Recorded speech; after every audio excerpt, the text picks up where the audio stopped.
What a challenge to talk to one of the most, in my opinion, in life, we've seen within this part of the world great people like Al-Khwarizmi, who invented algorithm. Globally, Newton, Henry Ford, the Wright brother, Albert Einstein, and Elon Musk.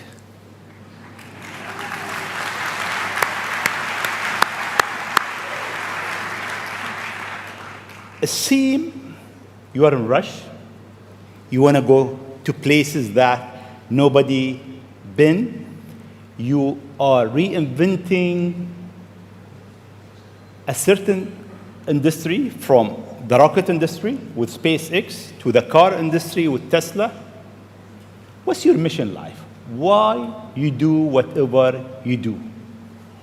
Sure. Well, first of all, thank you for having me. It's an honor to be here, and we're having a really great time with my kids in Dubai. It's really been fantastic. I'd really encourage anyone who hasn't been to visit. What a great city. Thank you. Thank you. And in terms of the motivations, I guess the sort of kind of a long version of the explanation, but essentially, when I was a kid, I was wondering kind of what's the meaning of life, like why are we here, what's it all about, and I came to the conclusion that what really matters is trying to understand the right questions to ask. And the more that we can increase the scope and scale of human consciousness, the better we are able to ask these questions. And so I think that there's certain things that are necessary to ensure that the future is good. And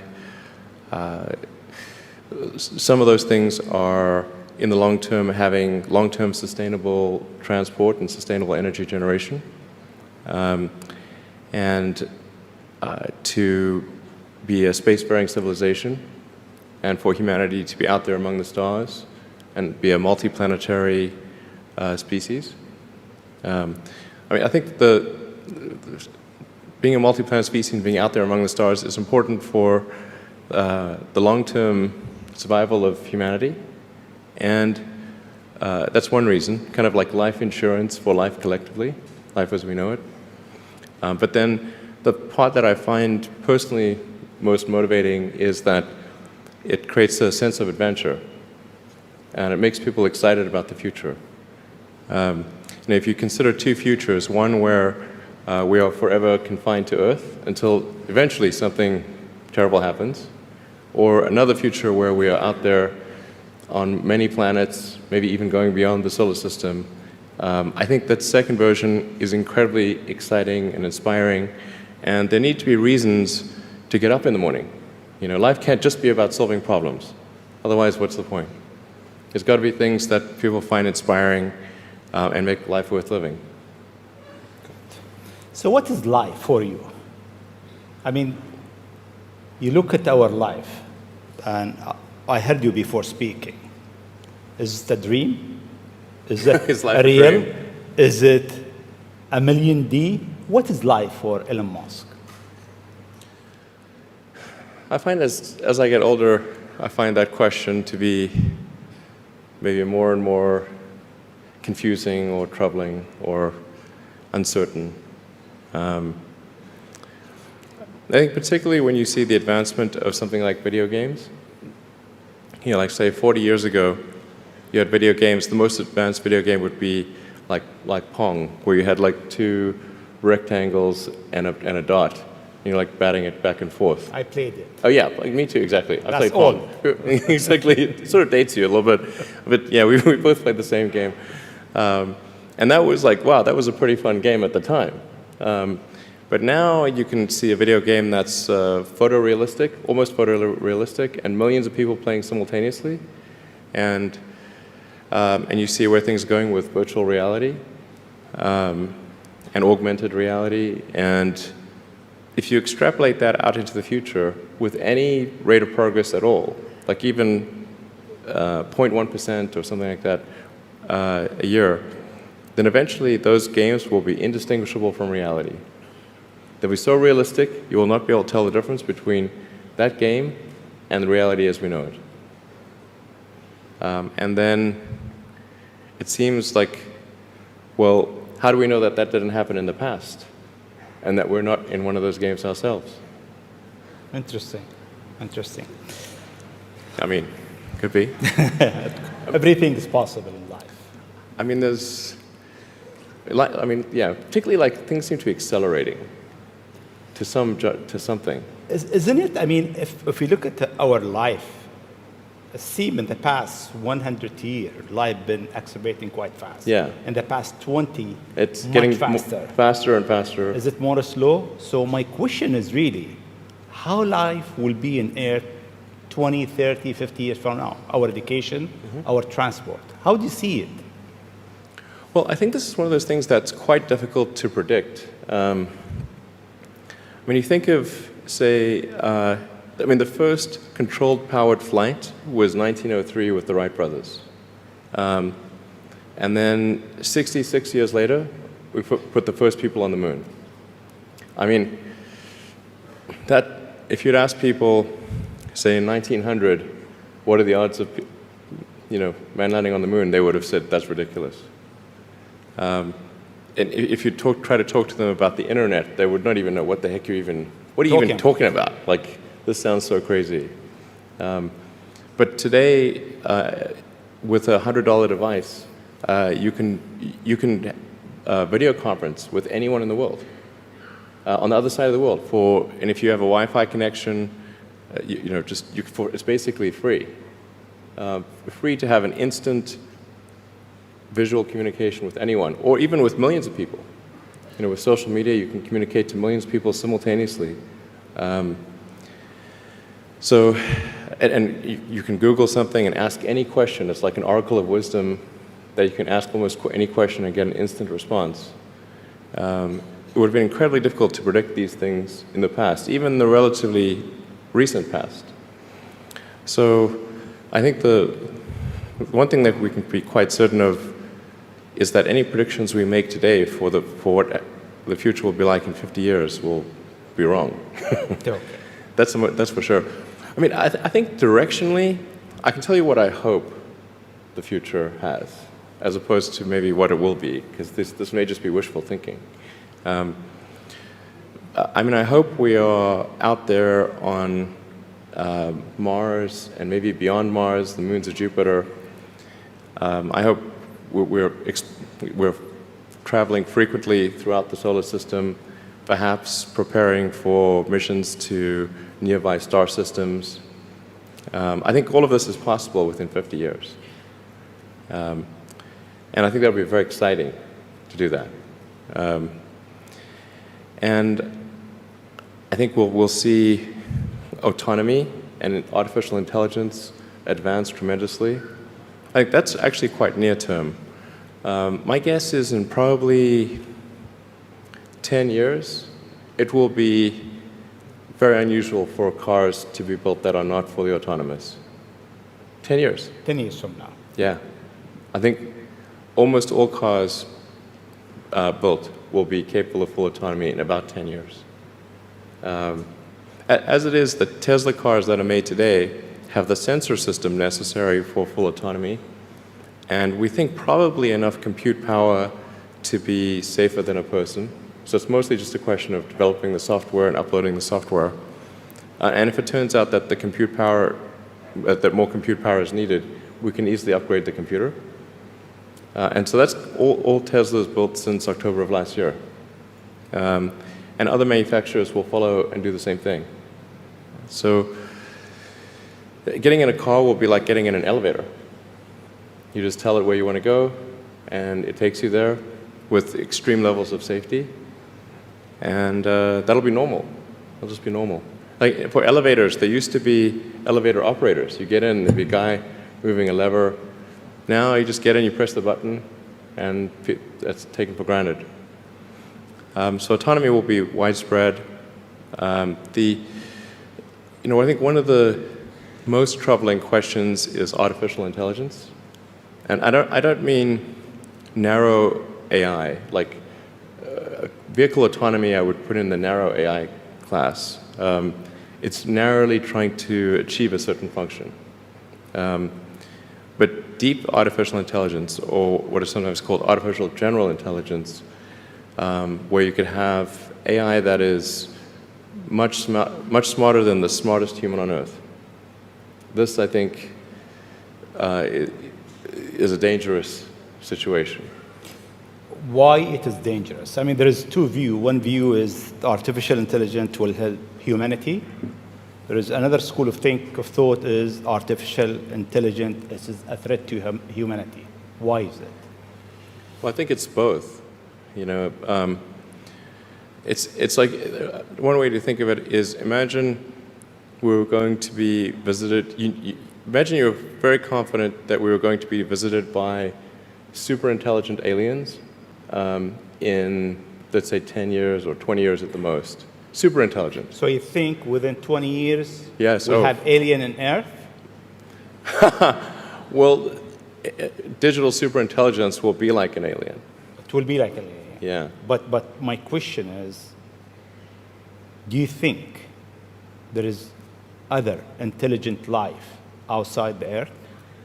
It seems probable, but I think this is one of the great questions in physics and philosophy, is where are the aliens? Maybe they're among us, I don't know. Some people think I'm an alien. Not true. Not true. But maybe we are alien. Of course I'd say that, maybe wouldn't we I? are alien, Ellen. I mean, if you look at this part of the world, Yeah.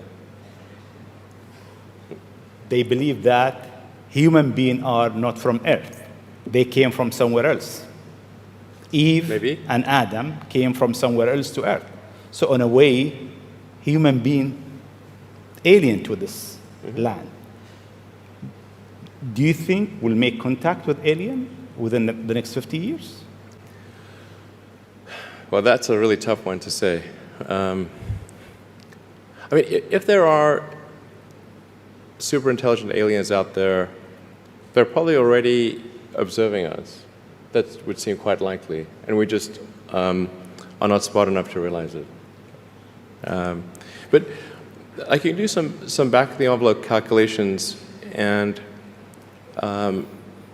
any advanced alien civilization that was at all interested in populating the galaxy, even without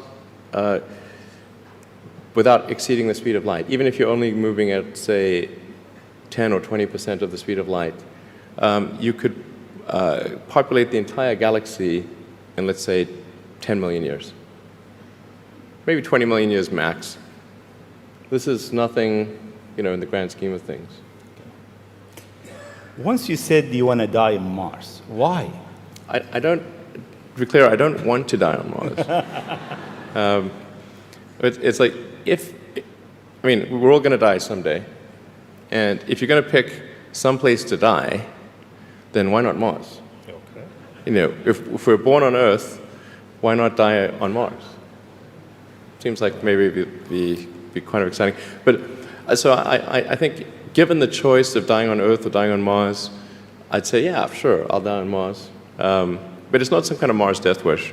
And if I do die on Mars, I just don't want it to be on impact. Okay. Got it. Yeah. Let's come back to Earth, actually. Okay. You tweeted that you are building a tunnel under Washington, D.C. Why? What is it? Well, it's a secret plot, Okay.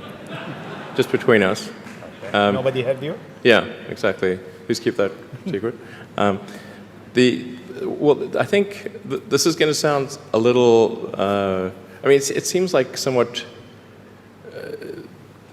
trivial or silly, but I've been saying this for many years now. But I think that the solution to urban congestion is a network of tunnels under cities. And you can, when I say, I don't mean a 2D plane of tunnels, I mean tunnels that go many levels deep.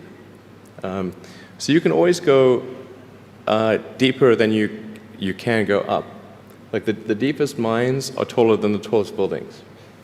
So you could have tunnels, a network of tunnels that is 20, 30, 40, 50 levels, as many levels as you want, really. And so given that, you can overcome the congestion situation in any city in the world.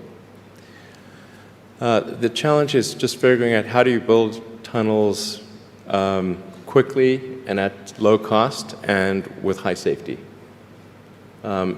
So if tunneling technology can be improved to the point where you can build tunnels fast, cheap, and safe, then that would completely get rid of any traffic situations in cities. And so I think that's why I think it's an important technology. Washington, D.C., LA, and most of the major American cities, most major cities in the world, suffer from severe traffic issues. And it's mostly because you've got these buildings you have tall buildings that are 3D, and you have a road network that is one level. And then people generally want to go in and out of those buildings at the exact same time. So then you get the traffic jam. Let's come back to UAE and Dubai. The first time I met you, it was 4th of June 2015 at your office in SpaceX. And I asked you, would you have a presence in UAE? And your answer was, I'm busy with China. Maybe not in the near future. Yeah. And almost a year and a half later, we are here. Seems time goes quite fast. Yeah. Why now? Well, I think actually things are going reasonably well in China. We had some initial challenges figuring out charging and service infrastructure and various other things, but now it's actually going fairly well, and so the timing seemed to be good to really make a significant debut in this region, starting in Dubai. Okay. In your opinion, what is the new disturbing thing that will come in technology next? What's next in technology? What's next in technology? That will disturb the way we live, the way we think, the way we do business. Well, the most near-term impact from a technological standpoint is autonomous cars, like fully self-driving cars. Like I said, that's going to happen much faster than people realize. It's going to be a great convenience to be an autonomous car, but there are many people whose jobs it is to drive.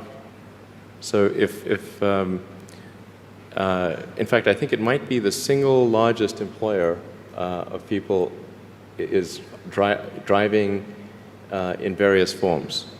And so then we need to figure out new roles for what do those people do. But it will be very disruptive and very quick. Now, I should characterize what I mean by quick, because quick means different things to different people. There are over 2 billion vehicles in the world, approaching 2.5 billion cars and trucks in the world.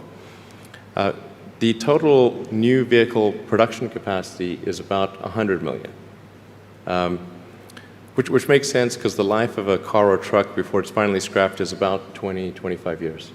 So the point at which we see full autonomy appear will not be the point at which there is massive societal upheaval, because it will take a long time to make enough autonomous vehicles to disrupt employment. So that disruption I'm talking about will take place over about 20 years.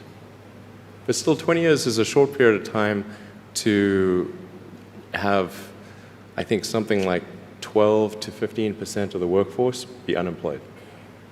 Yeah, thank you. This is the largest global government summit. We have over 139 government here. if you want to advise government official to be ready for the future, what is three things or three advice you'll give them? Well, I think the first bit of advice would be to really pay close attention to the development of artificial intelligence. I think we need to just be very careful in how we adopt artificial intelligence and to make sure that researchers don't get carried away. Because sometimes what happens is a scientist can get so engrossed in their work, they don't necessarily realize the ramifications of what they're doing. So I think it's important for public safety that governments keep a close eye on artificial intelligence and make sure that it does not represent a danger to the public. Let's see. Secondly, I would say we do need to think about transport in general. And there's the movement towards electric vehicles, sustainable transport. I think that's going to be good for many reasons, but again, not something that happens immediately. That'll happen slower than the self-driving vehicles. So that's probably something that happens over 30 or 40 years, the transition to electric vehicles.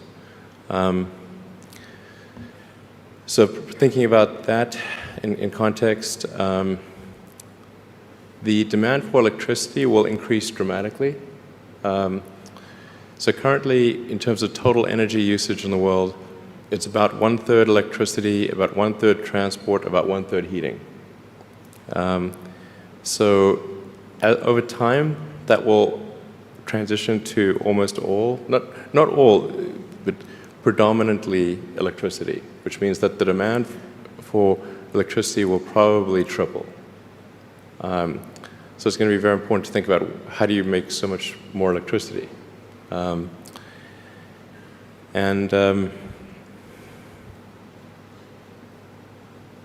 Seem they have an easy job. That's it. There is no more challenges for them. No, well, then I think maybe these things do play into each other a little bit. But what to do about mass unemployment? This is going to be a massive social challenge. And I think ultimately we will have to have some kind of universal basic income. I don't think we're going to have a choice. Universal basic income. Universal basic income. I think it's going to be necessary. So it means that unemployed people will be paid across the globe. Yeah. Because there is no job, machine, robot is taking over. There will be fewer and fewer jobs that a robot cannot do better. Okay. That's simply and I want to be clear that these are not things that I think that I wish would happen. These are simply things that I think probably will happen. And if my assessment is correct and they probably will happen, then we need to say, what are we going to do about it? And I think some kind of a universal basic income is going to be necessary.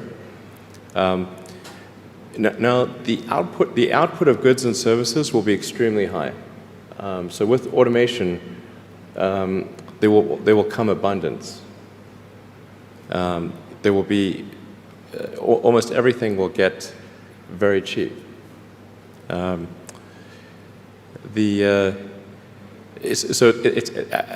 I think I think we'll just end up doing a universal basic income. It's going to be necessary. The harder challenge, much harder challenge, is how do people then have meaning? Like a lot of people, they derive their meaning from their employment. So if you don't have, if you're not needed, if there's not a need for your labor, what's the meaning? Do you have meaning? Do you feel useless? That's a much harder problem to deal with. And then how do we ensure that the future is going to be the future that we want, that we still like? No, I mean, I do think that there's a potential path here which is, and we're really getting into science fiction or create sort of advanced science stuff, but having some sort of merger with biological intelligence and machine intelligence. To some degree, we are already a cyborg. You think of like the digital tools that you have, your phone, your computer, the applications that you have, like the fact that, as I was mentioning earlier, you can ask a question and instantly get an answer from Google or from other things. And so you already have a digital tertiary layer. I say tertiary because you can think of the limbic system, kind of the animal brain or the primal brain, and then the cortex, kind of the thinking, planning part of the brain, and then your digital self as a third layer. So you already have that, and it's like if somebody dies, their digital ghost is still around. All of their emails and the pictures that they posted and the social media, that still lives, even if they died. So over time, I think we'll probably see a closer merger of biological intelligence and digital intelligence. And it's mostly about the bandwidth, the speed of the connection between your brain and the digital extension of yourself. Particularly output. And output, if anything, is getting worse. We used to have like keyboards that we'd use a lot. Now we do most of our input through our thumbs on a phone. And that's just very slow. A computer can communicate at 1 trillion bits per second, but your thumb can maybe do, 10 bits per second or 100 if you're being generous. So some high bandwidth interface to the brain, I think, will be something that helps achieve a symbiosis between human and machine intelligence, and maybe solves the control problem and the usefulness problem. Getting pretty esoteric here. I don't know if this is...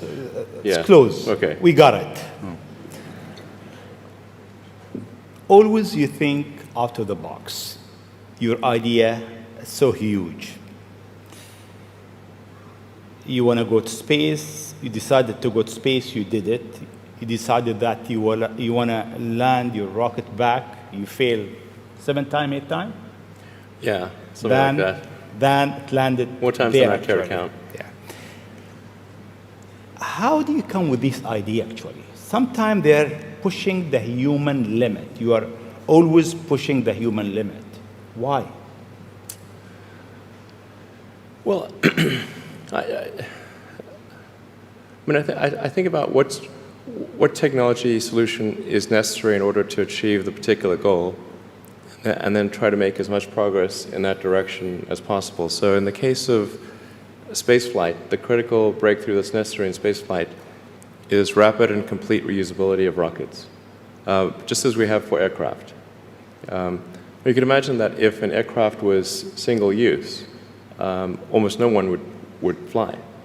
Because you can buy, like, say, a 747 might be $250 million, $300 million, or something like that. You'd need 2 of them for a round trip. But nobody's going to pay millions of dollars per ticket to fly, to do air travel. But because you can reuse the aircraft tens of thousands of times, the air travel becomes much more affordable. And the same is true of rockets. So our rocket costs $60 million, roughly. So the capital cost, if it can be used once, is $60 million. But if the capital cost, if it can be used 1,000 times, is $60,000. So then if you can carry a lot of people per flight, then you can get the cost of space flight to be something not far from the cost of air flight. So it's extremely fundamental. Because Earth's gravity well is quite deep, Earth has a relatively, fairly high gravity, the difficulty of making a rocket reusable is much greater than the difficulty of making an aircraft reusable. And that's why a fully reusable rocket has never been developed thus far. But if you use the most advanced materials, most advanced design techniques, and you get everything just right, then I'm confident that you can do a fully reusable rocket. Fortunately, if Earth's gravity was even 10% stronger, I would say it would be impossible. You need a team around you to deliver a lot of ideas. How do you choose your team? Based on what? Well, I suppose honestly that it tends to be gut feel more than anything else. So when I interview somebody, my interview question is always the same. It's What do you ask? I said, tell me the story of your life and the decisions that you made along the way and why you made them. And then, and also tell me about some of the most difficult problems you worked on and how you solved them. And that question, I think, is very important because the people that really solved the problem, they know exactly how they solved it. They know the little details. And the people that pretended to solve the problem, they can maybe go one level and then they get stuck. So, what was your biggest challenge in life? Biggest challenge in life?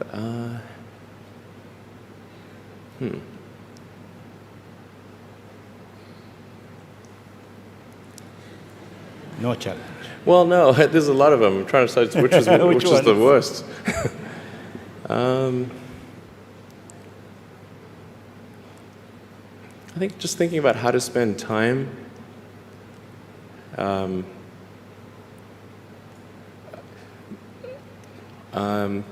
of the biggest challenges, I think, is making sure you have a corrective feedback loop and then maintaining that corrective feedback loop over time, even when people want to tell you exactly what you want to hear. Okay. That's very difficult. Yes. Time is over. I'll ask you just one last question, Sure. if you allow me. In the World Government Summit, we have so many people from, so many young people actually, from across the globe.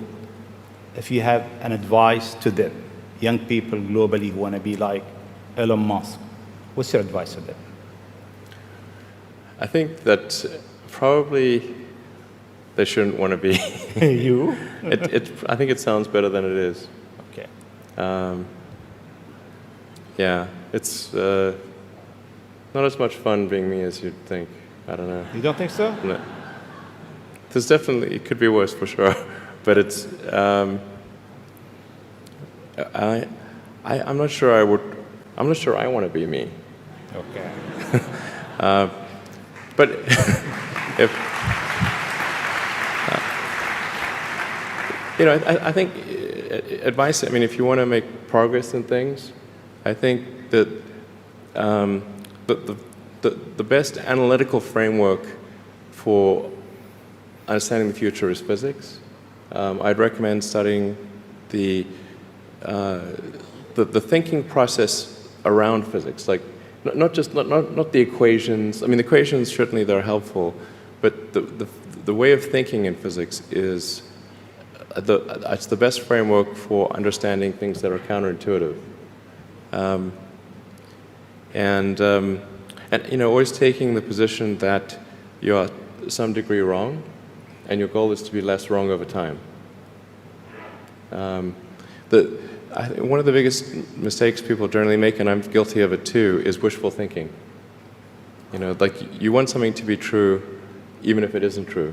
And so you ignore the things that, you ignore the real truth because of what you want to be true. This is a very difficult trap to avoid. And like I said, it's certainly one that I find myself in having problems with. But if you just take that approach of you're always to some degree wrong and your goal is to be less wrong, and solicit critical feedback, particularly from friends. Like friends, particularly friends, if somebody loves you, they want the best for you. they don't want to tell you the bad things. So you have to ask them, and say, really, I really do want to know. and then they'll tell you. Thank you very much. It's been